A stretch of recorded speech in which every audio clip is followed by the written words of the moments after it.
Hello guys, कैसे हैं आप सभी। I hope you are enjoying your day. आज मैं आपको एक ऐसी चीज़ बताने वाला हूं जो शायद आपने कभी सुना होगा, देखा होगा, पढ़ा होगा। टेक एक क्रिया है। टेक टेक मतलब आपने सभी ने हमेशा जाना होगा। टेक मतलब लेना। जैसे मैं किताब लूँगा, I will take the book. मैं चाय लूँगा, I will like to drink tea या आई विल टेक टी। मैं कलम लूँगा, आई विल टेक पेन। तो मतलब टेक मतलब लेना आप लोगों ने पढ़ा होगा, ठीक है। लेकिन टेक का एक स्पेशल यूज़ भी है, एक स्पेशल यूज़ है, उसको मैं बताने वाला हूँ आपको। ये वीडियो बहुत ही इंटरेस्टिंग होने वाला है। लेकिन वीडियो को शुरू करने से पहले मैं आपसे कहता हूँ कि प्लीज़ अगर वीडियो को देख रहे हैं तो एंड तक देखें ताकि वीडियो आपको समझ में आ जाए। और अगर आप मेरे चैनल में नए हैं तो प्लीज़ सब्सक्राइब कर लीजिए, बगल में बेल आइकन है उसको दबा दीजिए ताकि मेरे वीडियोज आपको मिलते रहें। तो चलिए टेक पर आते हैं। टेक मतलब तो लेना होता है, लेकिन जब किसी काम को करने में कुछ समय, घंटे, महीने या वर्षों का समय लगने का बोध होता है, ऐसा लगे कि कुछ समय लग रहा है, तो उस लगने के लिए मेन वर्ब के रूप में टेक का यूज होता है, टेक का प्रयोग होता है, ठीक है। किसी भी टेंस में, कोई भी टेंस हो, इसमें सब्जेक्ट नहीं होता है। एक्चुअली ऐसे वाक्यों में सब्जेक्ट नहीं होता है, अभी आप देखेंगे, इसलिए सब्जेक्ट के रूप में इट का प्रयोग किया जाता है। तो चलिए सबसे पहले एग्जाम पे चलते हैं। एग्जाम्पल पे, मुझे स्कूल पहुंचने में 10 मिनट लगता है। तो लगना, जो ये लगना शब्द आ रहा है, ठीक है, लगना शब्द के लिए हमें क्या करना होता है कि टेक का प्रयोग करना होता है। लेकिन इसमें सब्जेक्ट नहीं होता है। ऑब्जेक्ट मैंने आपको बताया था किसको या क्या का प्रश्न करने पर मिलेगा। तो ये का इस चीज का प्रश्न करने पर आपको ऑब्जेक्ट मिलेगा। हो सकता है 2 ऑब्जेक्ट हों, जिसमें किसको का करके पहला मिलेगा और क्या का करने के बाद दूसरा मिलेगा, ठीक है। तो इसमें मुझे स्कूल पहुंचने में 10 मिनट लगता है। अब इसमें किसको लगता है का प्रश्न करेंगे तो पहला ऑब्जेक्ट किसको का प्रश्न करके जो ऑब्जेक्ट मिलता है उसको हम इनडायरेक्ट ऑब्जेक्ट कहते हैं। इनडायरेक्ट ऑब्जेक्ट इसको हम कहते हैं। और क्या का प्रश्न करने पर जो मिलता है उसको हम डायरेक्ट ऑब्जेक्ट कहते हैं।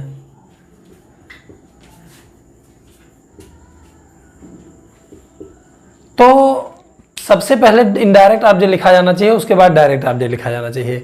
कभी कभी इनको उल्टा भी किया जाता है, लेकिन जब इनको उल्टा कर दिया जाता है तो इनके बीच में टू या फार का प्रयोग उचित रूप से कर दिया जाता है, ठीक है। तो चलिए आते हैं पहले सेंटेंस में। मुझे स्कूल पहुंचने में 10 मिनट लगता है। तो किसको लगता है, उत्तर मिला मुझे, तो ये हो गया आपका इनडायरेक्ट ऑब्जेक्ट। फिर क्या लगता है, 10 मिनट, ये हो गया आपका दूसरा ऑब्जेक्ट यानी डायरेक्ट ऑब्जेक्ट। अब स्कूल पहुंचने में ये इन्फिनेटिव है, जिस क्रिया में ना, नी, ने जुड़े रहते हैं वो इन्फिनेटिव है। स्कूल पहुंचने में नहीं लिखेंगे, टू लिखेंगे, टू रीच द स्कूल। अब लगता है क्रिया हो गई, इसमें सब्जेक्ट नहीं है। एक्चुअली इसमें सब्जेक्ट होता ही नहीं है, तो सब्जेक्ट के रूप में हमें क्या करना होता है, इट का प्रयोग करना होता है, ठीक है, इट। अब उसके बाद मेन वर्ब लिखेंगे टेक्स यानी लगता है। इट टेक्स यानी लगता है। फिर किसको लगता है, किसको, क्रिया के बाद किसको का प्रश्न करके ऑब्जेक्ट ढूंढेंगे, किसको लगता है, मुझे, मी। इट टेक्स मी, क्या लगता है, यहां मिला 10 मिनट यानी 10 मिनट्स, 10 मिनट्स। तो इट टेक्स मी 10 मिनट्स। अब बचा स्कूल पहुंचने में, तो ये इन्फिनेटिव है, ठीक है। जिस क्रिया में ना, नी, ने जुड़ा रहता है उसमें टू से बनाते हैं, उसमें इन नहीं लगाएंगे। टू रीच यानी पहुंचने में, कहां पहुंचने में, द स्कूल। इस प्रकार ये सेंटेंस बनेगा और ऐसा प्रयोग शायद ही आपने देखा हो। वैसे तो यूट्यूब पे बहुत सारे महारथी हैं, लेकिन हो सकता है कि आपने ना देखा हो। तो इस वीडियो में टेक का ये प्रयोग होगा। अब ये सेंटेंस देखिए, उसे सवाल हल करने में 5 मिनट लगा। 5 मिनट लगा यानी 5 मिनट बीत गए, 5 मिनट लगा, पास्ट टेंस में है, ठीक है। तो पास्ट टेंस में जो नियम, टेंसेस का जो भी नियम है वही नियम रहेगा, ठीक है। बस केवल आपको टेक के फॉर्म को जिस अनुसार टेंस में बदलता है वैसे बदल देना है। जैसे प्रेजेंट इंडेफिनिट में एस अथवा एस जुड़ जाता है या फर्स्ट फॉर्म लिखी जाती है, पास्ट में सेकेंड फॉर्म लिखी जाती है, परफेक्ट में थर्ड फॉर्म लिखी जाती है, जो कंटिन्यूअस टेंस है उसमें आईएनजी फॉर्म लिखी जाती है। तो जैसे उसे सवाल हल करने में 5 मिनट लगा, तो किसको लगा, उसे, क्या लगा, 5 मिनट, ठीक है। तो इसके लिए सब्जेक्ट के रूप में इट लिखेंगे और क्रिया लगा। लगा की अंग्रेजी टेक से हम इसको टुक कर देंगे, क्योंकि ये पास्ट इंडेफिनिट है तो सेकेंड फॉर्म लगाएंगे। इट टुक यानी लगा। क्या किसको लगा? उसे यानी हिम। फिर क्या लगा का प्रश्न करके आप ढूंढ लो, क्या लगा? 5 मिनट यानी 5 मिनट्स, 5 मिनट्स।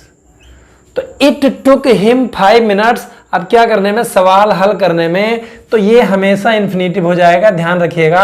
हल करने में जिसमें ने जुड़ा रहता है उसमें टू लगता है, मेन का कोई भूमिका नहीं है, इन नहीं लिखेंगे, ठीक है।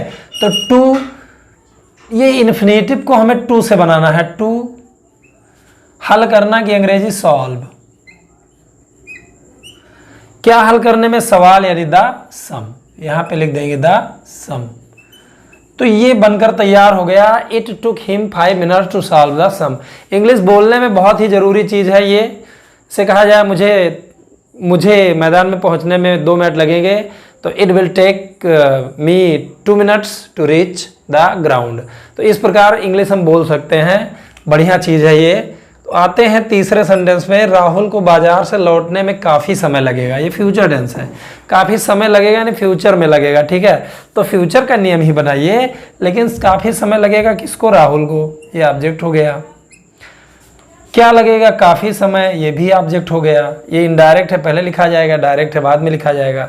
अब बाजार से लौटने में ये इन्फिनेटिव है, इसको मैंने पहले ही बताया है, ना नीने जिसमें जुड़ा रहता है वो टू से बन जाता है, ठीक है। तो पिछले वीडियोज़ को आप मेरे पढ़ते आइए, तभी समझ में आएगा।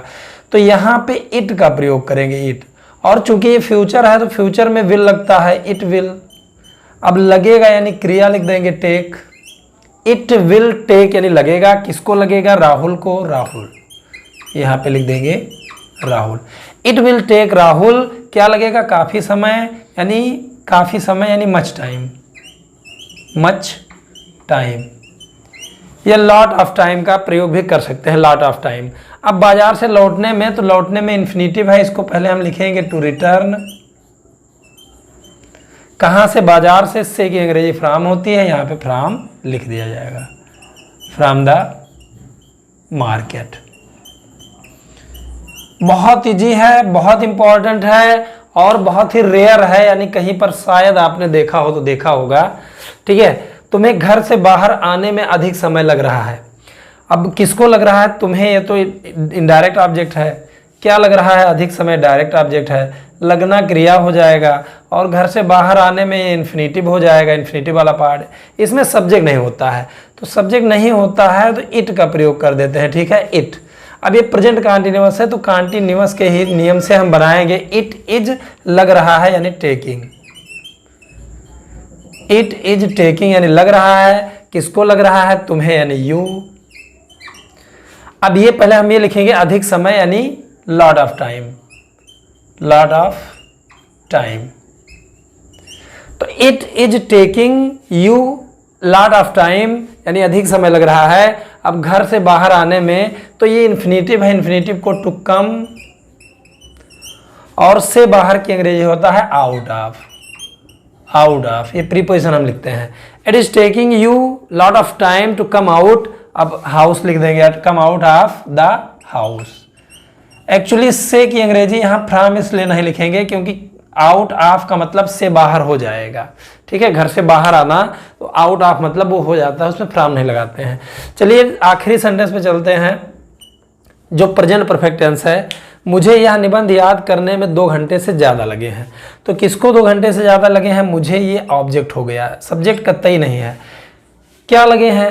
2 घंटे से ज़्यादा की अंग्रेजी मोर देन होती है, से कम की अंग्रेजी लेस देन होती है। तो 2 घंटे से ज़्यादा यानी मोर देन 2 आवर्स, और अगर 2 घंटे से कम होता तो लेस देन 2 आवर्स। इस तरह से अब ये इन्फिनेटिव हो गया याद करने में। क्या याद करने में? यह निबंध, ये ऑब्जेक्ट हो गया।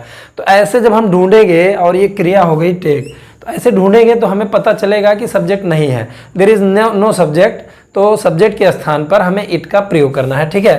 तो यहाँ पे इट लग जाएगा, और ये प्रेजेंट परफेक्ट टेंस है, लगे हैं, बड़ा बड़ी आय की मात्रा के साथ है अक्षर आ गया तो प्रेजेंट परफेक्ट है।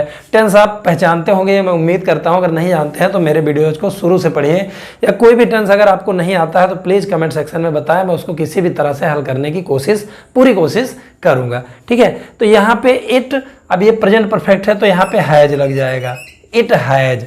अब पहले क्रिया लिख दो टेक, तो हैज के साथ क्रिया की थर्ड फॉर्म लगती है। इट हैज टेकन लगे हैं, किसको लगे हैं? मुझे, मी। क्या लगे हैं? 2 घंटे से ज़्यादा, यानी मोर देन। से ज़्यादा एक प्रीपोजिशन है तो वो पहले लिखा जाएगा, से ज़्यादा नहीं, मोर देन 2 आवर्स, 2 आवर्स। तो it has taken me more than 2 hours. अब यह निबंध याद करने में तो इसको इन्फिनेटिव को पहले बना दीजिए, टू लर्न। याद करने में, क्या याद करने में? यह निबंध, तो इसको हम लिख देंगे दिस। ऐसे मीन्स होता है निबंध। तो ये तरीका है बनाने का गाइस, जिसमें आप ध्यान दीजिए कि मैंने केवल अफर्मेटिव सेंटेंस बताया है, मैं आपको थोड़ा इंट्रोगेटिव भी सेंटेंस बताने जा रहा हूं, तो उसको ध्यान दीजिएगा। तो गाइस, ऐसे वाक्यों के निगेटिव और इंट्रोगेटिव सेंटेंस ठीक उसी प्रकार बनते हैं जैसे आपने सेंटेंसेज में, टेंसेज में निगेटिव और इंट्रोगेटिव बनाया था। यानी कहने का मतलब सिर्फ ये है कि आपको टेंस आना चाहिए, बस, और कुछ नहीं। सब्जेक्ट के रूप में इट लिखना है। तो यहाँ आप थोड़ा इंट्रोगेटिव समझते हैं। क्या तुम्हें एक छोटा सवाल हल करने में 1 घंटा लगता है? तो किसको लगता है? तुम्हें। ये ऑब्जेक्ट हो गया भैया जी। क्या लगता है? 1 घंटा, ये भी ऑब्जेक्ट हो गया, जैसा कि मैंने पहले ही बताया है। अब ये जो एक छोटा सवाल हल करने में ये इन्फिनेटिव का पार्ट है, ये इन्फिनेटिव है और ये उसका ऑब्जेक्ट है।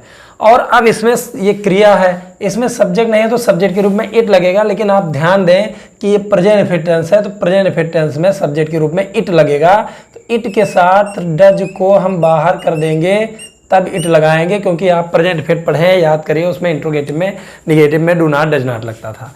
तो डज इट, डज इट, अब पहले क्रिया लिखेंगे टेक, यानी लगता है। डज इट टेक, क्या लगता है? किसको लगता है? तुम्हें, यानी यू। क्या लगता है? 1 घंटा, वो पहले लिख देंगे 1 hour. Does it take you 1 hour. अब बचा एक छोटा सवाल हल करने में, तो हल करने में इन्फिनेटिव है, इसको टू से बनाइए, टू सॉल्व। ये मत देखिए कि यहाँ पे मे लिखा हुआ है, इसमें ने जुड़ा है, नानी ने जिस क्रिया में जुड़ी रहती है वो एकदम क्लियरली इन्फिनेटिव होता है। तो इसको टू से बनाते हैं, टू सॉल्व। किसको हल करने के लिए? एक छोटा सवाल। तो ये लिख देंगे ए स्मॉल सम। ये इंट्रोगेटिव बन गया। तुम्हें शतक बनाने में 3 घंटे क्यों लगे? तो इसमें देखिए क्वेश्चन वर्ड है, सबसे पहले तो क्वेश्चन वर्ड लिख देंगे वाई, और ये पास्ट इंडेफिनिट टेंस है। 3 घंटे लगे किसको? तुम्हें। क्या लगे? 3 घंटे, ये भी ऑब्जेक्ट है, और ये बनाने में ये इन्फिनेटिव हो गया। तो ये पास्ट इंडेफिनिट है, पास्ट इंडेफिनिट में हेल्पिंग वर्ब डिड का प्रयोग होता है, इसी के साथ इट लगा देंगे। तो व्हाई डिड इट, अब क्यों लगा? किसको लगा? तुम्हें। फिर ऑब्जेक्ट लिख देंगे यू। व्हाई डिड इट, लेकिन सबसे पहले क्रिया लिखेंगे लगा, यानी take. Why did it take, क्यों लगा? किसको लगा? तुम्हें, वो ऑब्जेक्ट लिख दीजिए यू। क्या लगा? 3 घंटे, वो लिख दीजिए 3 आवर्स, 3 आवर्स। तो why did it take you 3 hours. अब शतक बनाने में, तो बनाने में यानी टू स्कोर। देखो, शतक बनाना और रन बनाना, इसके लिए स्कोर ज़्यादा सही होता है। टू स्कोर, शतक की अंग्रेजी होती है सेंचुरी, और ये आप जानते होंगे क्रिकेट के खिलाड़ी अगर होंगे तो। वैसे भी जानते होंगे, क्योंकि शतक जो 100 साल का समय होता है उसको सेंचुरी हम कहते हैं। शतक जो 100 रन बनते हैं क्रिकेट में, वो भी 100 सेंचुरी कहा जाता है। हमें समझने में ज़्यादा समय नहीं लगा कि वह बहरा था। तो यहाँ पे एक कंजक्शन दिया है, एक संयोजक दिया है जो 2 वाक्यों को जोड़ता है। तो इसमें सबसे पहले आपको ये सेंटेंस बनाना है, हमें समझने में ज़्यादा समय नहीं लगा। तो किसको नहीं लगा? हमें, ये तो ऑब्जेक्ट है। क्या लगा? ज़्यादा समय, ये भी ऑब्जेक्ट है। ये क्रिया है और ये इन्फिनेटिव है, तो इट लगाएंगे। तो हमें समझने में ज़्यादा समय नहीं लगा, पास्ट इंडेफिनिट टेंस है। It did not, it did not take, यानी नहीं लगा। किसको नहीं लगा? हमें। पहले ऑब्जेक्ट लिख देंगे अस। क्या लगा? ज़्यादा समय, यानी मोर टाइम, मोर टाइम या much time. It did not take us more time, अब समझने में ये इन्फिनेटिव है, इसको लिख दो टू अंडरस्टैंड, समझना की अंग्रेजी हो जाएगा अंडरस्टैंड। तो it did not take us more time to understand, अब ये सेंटेंस खत्म हो गया। तो की अंग्रेजी होती है दैट, दैट माने वह भी होता है, लेकिन जब ये कंजक्शन के तौर पर प्रयोग होता है तो दैट लिखा जाता है। फिर इस सिंपल सेंटेंस को हम बना लेंगे, वह बहरा था, कौन बहरा था, वह ही, इसके साथ वाज लग जाएगा, बहरा की अंग्रेजी होता है डीफ। तो ये सेंटेंस बन गया आपका। ये इंट्रोगेटिव भी आसान है, कोई कठिन नहीं है, आराम से इसको पढ़िए, समझने की कोशिश करिए। कुछ समझ में नहीं आता तो प्लीज़ कमेंट सेक्शन में मुझे बताइए। तुम्हें यह भाषा सीखने में कितना महीना लगेगा? मैंने टेंस जब पढ़ाया था तो बताया था कुछ ऐसे क्वेश्चन वर्ड होते हैं जिनके बगल में जो लिखा रहता है वो साथ में लिखा जाता है, यानी कितना महीना वो साथ में लिखा जाएगा। हाउ मैनी मंथ, महीने को गिन सकते हैं इसलिए हाउ मैनी लगेगा, हाउ मैनी मंथ्स। अब लगेगा किसको, तुम्हें क्या लगेगा, कितना महीना, ये ऑब्जेक्ट हो गया। तो हाउ मैनी मंथ्स, अब ये फ्यूचर टेंस है तो इसके साथ हम बिल लगा देंगे पहले, क्योंकि क्वेश्चन वर्ड के साथ पहले बिल लगता है। How many months bill subject के रूप में इट लगाएंगे, आप ध्यान रखिएगा। How many months bill it, अब लगेगा यानी टेक, किसको लगेगा, तुम्हें यानी यू। तो ये बना how many months will it take you. अब यह भाषा सीखने में, तो ये इन्फिनेटिव है सीखने में, इसमें टू लगा दीजिए, टू लर्न यानी सीखने में, क्या सीखने में, यह भाषा यानी दिस। भाषा की अंग्रेजी आप सभी जानते हैं लैंग्वेज। तो ये बन गया, बन के तैयार हो गया। सुनील को रुपए इकट्ठा करने में 2 दिन नहीं लगे। भाई ये सब सीखने के लिए दिमाग अच्छा होना चाहिए, टेंस बढ़िया होना चाहिए। टेंस ही नहीं जानते हो तो कोई फायदा नहीं। पता लगा 1 से 100 तक गिनती आती नहीं, 2 से 10 तक पहाड़ा आता नहीं, तो भैया मुझे ये बताओ कि सवाल कैसे लगेगा। How will you solve sum if you don't know counting, if you don't know table, then how can you solve sum. अगर पहाड़ा गिनती नहीं आती तो भैया कैसे आपको आएगा सवाल लगाना। तो पहाड़ा गिनती मतलब वो टेंस वगैरह आना चाहिए, तभी ये सब बनेगा, ठीक है। सुनील को रुपए इकट्ठा करने में 2 दिन नहीं लगे हैं, ये प्रेजेंट परफेक्ट टेंस है। तो यहाँ पे सबसे पहले हम बनाएंगे 2 दिन नहीं लगे हैं, किसको, सुनील को। ये तो ऑब्जेक्ट है, पीछे जाएगा, क्या लगे हैं 2 दिन, ये भी ऑब्जेक्ट है, पीछे जाएगा। ये इन्फिनेटिव है रुपए इकट्ठा करने में, ये पीछे जाएगा। अब इसमें सब्जेक्ट नहीं है तो इट लग जाएगा, इट। और ये प्रेजेंट परफेक्ट है तो हैज लगा देंगे, इट हैज। अब निगेटिव भी है तो नॉट ही लगा देंगे, इट हैज नॉट। अब पहले क्रिया लिखेंगे taken, it has not taken. नहीं लगे हैं, किसको नहीं लगे हैं, सुनील को। तो सुनील यहाँ पे लिख देंगे हम, सुनील। क्या लगे हैं 2 दिन, तो उसको लिख देंगे 2 डेज। अब ये लिखेंगे रुपए इकट्ठा करने में, तो ये इन्फिनेटिव है इकट्ठा करने में, इसको हम लिखेंगे टू कलेक्ट या गैदर, मतलब इकट्ठा करना, गैदर। क्या इकट्ठा करना, रुपए यानी द रुपीज। तो ये जो मैंने नियम आपको पढ़ाया है, ये पैसेज के दृष्टिकोण से भी अच्छा है, इंग्लिश स्पीकिंग के लिए भी अच्छा है। जो भी कुछ मैं पढ़ा रहा हूँ सब कुछ इंग्लिश स्पीकिंग के लिए, कोर्स के लिए, हाई स्कूल, इंटर, सब के लिए बहुत ज़रूरी है। तो भैया इसको आप पढ़ते रहें। अगर आप मेरे वीडियो में नए हैं तो मैं ये कहना चाहूँगा कि इसको सब्सक्राइब कर लीजिए, बेल आइकन को दबा दीजिए, और प्रीवियस वीडियो से, पिछले वीडियो से पढ़ते हुए आइए, तो सब आपको सब चीज़ें समझ में आती चली जाएंगी।